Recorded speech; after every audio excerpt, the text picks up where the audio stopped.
చెన్నైలో జరిగిన India versus England T20 second మ్యాచ్లో చివరి వరకు ఉత్కంఠభరితంగా సాగింది. ఒకనొక టైంలో ఇండియా ఓడిపోతుందేమో అనిపించింది. చెన్నై పిచ్ స్పిన్కి అనుకూలించే పిచ్, అందుకే మన వాళ్ళు 4 స్పిన్నర్లను తీసుకున్నారు. కానీ ఇంగ్లాండ్ మాత్రం మళ్ళీ ఇక్కడ కూడా పేస్ బౌలింగ్తో దిగింది. మన వాళ్ళు స్పిన్తో ఎలాగైతే వికెట్లు తీశారో అదేవిధంగా పేస్ బౌలింగ్తో వాళ్ళు కూడా వికెట్లు తీశారు. అంటే ఈ మ్యాచ్ స్పిన్ వర్సెస్ ఫాస్ట్ బౌలింగ్గా మారింది. మరియు చెన్నైలో సెకండ్ ఇన్నింగ్స్లో కూడా డ్యూ లేనందున ఇంగ్లాండ్కి బాగా కలిసి వచ్చింది. ఏది ఏమైనా ఈ మ్యాచ్ మన తెలుగు తేజం Tilak Varma one man show చేశాడు. మ్యాచ్ వీలైనంత స్ట్రైక్ పెట్టుకొని మ్యాచ్ అయితే గెలిపించాడు. అదేవిధంగా ఇంగ్లాండ్లో ఈరోజు కొంతమంది డెబ్యూ చేశారు. అందులో బ్రైడెన్ కార్స్ అటు బ్యాటింగ్లోని ఇటు బౌలింగ్లోని అదరగొట్టేశాడు.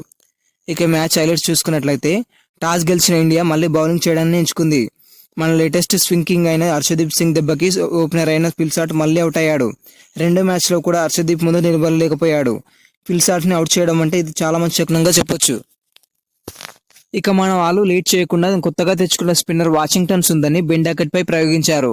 6 బంతుల్లో 3 రన్స్ మాత్రమే చేసి మరో ఓపెనర్ బెండాకెట్ కూడా అవుట్ అయ్యాడు. ఇక మళ్ళీ భారమంతా కెప్టెన్ జోష్ బట్లర్ పై పడింది. తను మాత్రం ఆగకుండా మళ్ళీ 6 బౌండరీలు కొడుతున్నాడు. మరోపక్క తనకు జోడీగా వచ్చిన హ్యారీ బ్రూక్ రావడంతోనే అటాకింగ్ షాట్స్ ఆడడం మొదలుపెట్టాడు. కానీ మన వరుణ్ చక్రవర్తికి అతన్ని ఎలా ఆపాలో తెలుసు. అతను వేసిన స్పిన్కి బ్రూక్కి డిఫెన్స్ చేయబోయే వికెట్ తీసుకున్నాడు. ఒక్కసారిగా అతనికి ఏమైందో అర్థం కాక నవ్వుతూ వెళ్ళిపోయాడు. ఆ తర్వాత హాఫ్ సెంచరీకి దగ్గరగా వచ్చిన బట్లర్ అక్షర్ పటేల్ భారీ 6 కొట్టబోయి అవుట్ అయ్యాడు. ఆ తర్వాత వచ్చిన లియామ్ లివింగ్స్టోన్ కూడా ఈ మ్యాచ్లో కూడా అంతగా ఆడలేదు. మళ్ళీ అక్షర్ పటేల్ బౌలింగ్లో అవుట్ అయ్యాడు. ఈ రోజు కొత్తగా డెబ్యూ చేసిన ప్లేయర్లు ఒకడైన స్మిత్ ఉన్నంతసేపు 2 భారీ 6లో ఒక బౌండరీ చేశాడు. దీంతో మన part time spinner Abhishek Sharma అతడు వికెట్ తీసుకున్నాడు. ఆ తర్వాత వచ్చిన ఓటన్ కూడా యథావిధిగా కేవలం 5 పరుగులు మాత్రమే చేసి వెనుదిరిగాడు. ఇక్కడ వరకు ఓకే, బట్ అప్పుడే వచ్చాడు ఒక ప్లేయర్, అతనే బ్రైడెన్ కార్స్. ఈ మ్యాచ్ లో అతని ఇంపాక్ట్ చాలా ఉంది. భారీ 6లతో మన వాళ్ళపై విరుచుకుపడ్డాడు. 17 బంతులు 31 పరుగులు చేసిన బ్రైడెన్ కార్స్ దురదృష్టవశాత్తు రన్అట్ అయ్యాడు.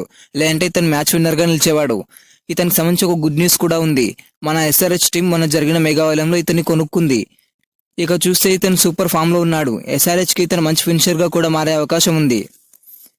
ఇక చివరగా మిగిలిన ఆదిల్ రషీద్ 11 బంతులు 10 పరుగులు చేయగా జోఫ్రా ఆర్చర్ 12 పరుగులు, మార్క్వుడ్ 5 పరుగులు చేశాడు.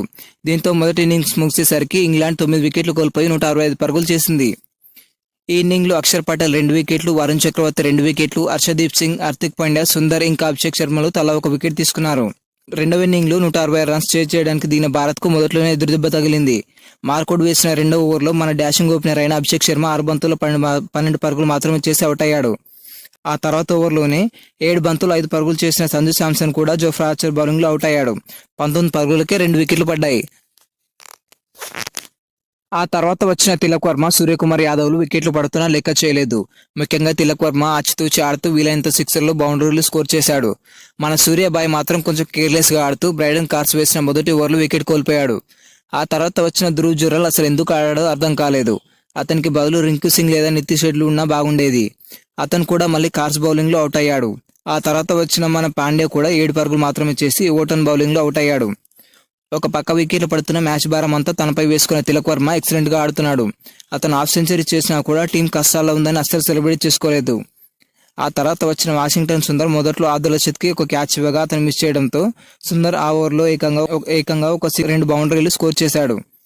ఇలా కొద్దిసేపు తిలక్ వర్మకు తోడుగా తనకు వీలైనంతగా హెల్ప్ చేశాడు. 19 బంతుల్లో 26 పరుగులు చేసిన సుందర్ మళ్ళీ కార్స్ బౌలింగ్లో అవుట్ అయ్యాడు. ఈ మ్యాచ్లో మీరు ఒకటి గమనించినట్లయితే బ్రైడెన్ కార్స్ వేసిన ప్రతి ఓవర్లో వికెట్ తీసుకున్నాడు.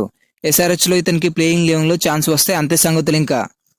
ఆ తర్వాత వచ్చిన అక్షర్ పటేల్ పై అందరి ఆశలు ఉంటే అతను మాత్రం 2 పరుగులకే దారుణంగా అవుట్ అయ్యాడు. కానీ మరోపక్క తిలక్ వర్మ పోరాటం ఆపడం లేదు. ఆ తర్వాత వచ్చిన హర్షదీప్ సింగ్ 6 పరుగులు మాత్రమే చేసి అవుట్ అయ్యాడు. దీంతో ఇండియా ఆశలు ఒక రకంగా ఆవిరైపోయాయని చెప్పొచ్చు. ఆ తర్వాత వచ్చిన రవి బిష్ణోయ్ 2 బౌండరీలు కొట్టి చివరిలో అవసరమైన రన్స్ చేకూర్చాడు. చివరిలో తిలక్ వర్మ స్ట్రైక్ అంటిపెట్టుకుని తనదైన స్టైల్లో చివరి ఓవర్లో మ్యాచ్ని ముగించాడు. బ్యాటింగ్లో తిలక్ వర్మ పరిస్థితులకు అనుగుణంగా ఒకసారి సింగిల్స్, ఒకసారి బౌండరీలు బాధేశాడు. అందుకే అంటారు తిలక్ వర్మ లాస్ట్ వరకు ఉంటే మ్యాచ్ గెలుస్తామని. తిలక్ వర్మ 130 స్ట్రైక్ రేట్తో 5 6లు 4 బౌండరీలతో 55 బంతుల్లో 72 పరుగులు చేశాడు. మీరు ఒకటి గమనించినట్లయితే తిలక్ వర్మ జెర్సీ నంబర్ కూడా 72. మన టీమిండియా 19.2 ఓవర్లోనే 2 వికెట్ల తేడాతో గెలిచింది. ఇక ఈ మ్యాచ్లో బ్రైడెన్ కార్స్ 3 వికెట్లు, Archer, Mark Wood, Adil Rashid, Overton ఇంకా లివింగ్స్టోన్లు 1 వికెట్ తీసుకున్నారు.